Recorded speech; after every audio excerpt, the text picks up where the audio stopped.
बिहार विधानसभा की चुनाव नजदीक आ गई है और जनता के दिल में अब की बार बदलाव की चाहत है। ऐसे ही हम लोग बिहार के बारे में बात तो कर ही रहे हैं, थोड़ा अपने केसरिया विधानसभा के प्रतिनिधि प्रत्याशी के बारे में बात कर लेते हैं कि जो अब की बार आए हैं वो जनता को भाते हैं या कि नहीं भाते हैं। जो प्रेजेंट में थे वो काम कर रहे थे कि नहीं कर रहे थे, उनके बारे में जानकारी लेते हैं। अभी हमारे साथ दो नया वोटर है, नवयुवक है, लगातार समाज को सुधारने के लिए नवयुवक ही आगे आते हुए हैं। तो ये हम की बार फर्स्ट बार है वोट देने का काम करेंगे और कौन से पार्टी को मतलब यह पसंद करेंगे, आइए इनसे जानते हैं। अब की बार केसरिया विधानसभा से जो पार्टी आई हुई है आपको पसंद है?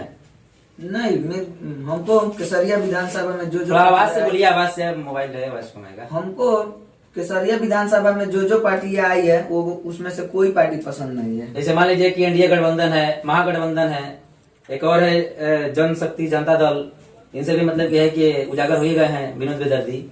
इनके इतने पार्टियां मतलब कोई पसंद नहीं है कभी? नहीं, हमको कोई पसंद नहीं है, काम करने लायक नहीं है सब ना जी। जो प्रेजेंट में भी थी शालिनी मिश्रा, उनके बारे में कुछ बोलना चाहते हैं क्या?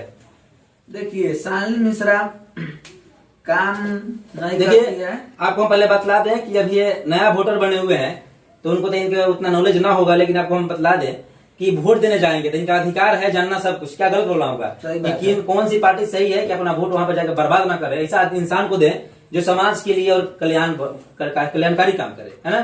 कहे कि पहले आप लोग अभी पढ़ते पीरियड में है, पढ़ाई को लेकर मतलब कि क्या है स्कूल की व्यवस्था यहाँ के आसपास के बारे में बता दीजिए। कहे कि आप लोग अभी स्कूली है कि कॉलेजेस है? स्कूली है। स्कूली है, तो वहाँ की व्यवस्था के बारे में थोड़ा बता दीजिए। केसरिया विधानसभा के अंतर्गत जितने भी स्कूल है वो सब में पढ़ाई अच्छा तरह से नहीं होता है और मतलब वो भी भ्रष्टाचारी का मुद्दा बना हुआ है ना। तो आपको बता दें कहो कि महागठबंधन से वरुण विजय को टिकट मिला हुआ है, क्या उनको भी आप लोग वोट नहीं दीजिएगा क्या? देखिए, जो पिछले बैकवर्ड के समाज के लोग हैं उनको पहले फॉरवर्ड नहीं देख चाहता था, इसलिए फॉरवर्ड को टिकट मिला है तो हम लोग बैकवर्ड नहीं देख चाहेंगे और उनको वोट नहीं देंगे। उनके पिताजी के बारे में आप लोग जानते ही होंगे, एमएलसी थे ना जी, मोतिहारी से काम नहीं किए ना, बहुत घोटाला किए हैं। अच्छा, आप थोड़ा बताइए। मेरा नाम है रोशन कुमार यादव। अपने एमएलए के बारे में बताइए जो अभी प्रेजेंट में काम कर रहे हैं कि नहीं कर रही थी? पूरा बदतर होंगे, काम कुछ नहीं है। कौन सी पार्टी से है पता तो होगा आपको? वो पार्टी बीजेपी से है। बीजेपी इंडिया गठबंधन है ना। हाँ, पलटू चाचा चलते हैं। तो हम की बात लग रहा है कि वही जीतेंगी। जीतने की बात अलग है, बट हम लोग उनको वोट नहीं देंगे इसलिए क्योंकि हम लोग बैकवर्ड हैं। वो है जो शालिनी मिश्रा है वो हम लोग पहले देखेंगे जो जनरल में आते हैं। जनरल में आते हैं, वो हम लोग जनरल में आते हैं, स्वतंत्र नहीं आते हैं जनरल। नहीं, हम लोग ओबीसी में आते हैं। ओबीसी में आते हैं, जनरल ओबीसी। तो चलिए इसी जो ये पढ़ा लिखे में था आप बोका भाई, कुछ बोल देता है अभी तो हाथ लगा मैं पढ़ा मैं कुछ बोले था। अभी सवाल बारी मत सवाल तो पूछो तो। अच्छा, एक और बात सुनने में आया है कि लालू प्रसाद का बड़का बेटा तेजू भैया नया पार्टी बनाए हैं, नया पार्टी से नया उम्मीदवार को भी टिकट दे दिए हैं। कहा है ये सही है। विनोद बेदर्दी अच्छा नेता है क्योंकि वो जब लाइव में आते हैं तो वो अच्छा मुद्दा पर बात करते हैं। केसरिया को बात तो करते हैं, लेकिन आपको एक जानकारी दे दे, जिला परिषद उनकी पत्नी है ना, काम हम दिखाए हैं थोड़ा मोड़ा। पहली बार जो आते हैं शायद उनको पसंद करते हैं, लोग लग रहा है वोट देंगे उन्हीं को देंगे। अच्छा, देखिए आप लोग इन दोनों वोटर को मतलब हल्का मिश्र नहीं लीजिए, कहे कि नया है, इनको जानकारी होना चाहिए कि अपना वोट कहाँ पे दे। यदि नया युवक है, नया इंसान जो भी है, इनको यदि नहीं पता चले कौन पार्टी सही है, कहीं गलत जगह वोट जाके दे देंगे तो फिर परेशानी का जड़ बन जाएगा। तो कहीं ना कहीं लोग से सवाल करना जरूरी था, इसीलिए हम सवाल किया। और केसरिया विधानसभा की क्या अभी मतलब कि वर्तमान में स्थिति चल रहा है, आप सबको और भी जानकारी देने का मैं काम करूंगा। फिलहाल अभी जो प्रेजेंट थे उनके बारे में बात हो रही थी, और जो अभी फ्यूचर में आने वाली हैं उनके बारे में बात हुआ है। और जो एक और है, हाँ, जो मुकेश सहनी वीआईपी पार्टी से उनको भी कुशवाहा जी को टिकट मिलने वाला था, हाला हुआ था, लेकिन उनको नहीं देकर वरुण विजय को दे दिया। वो पैसा पर हर जगह पैसा पर बेच देते हैं सीट।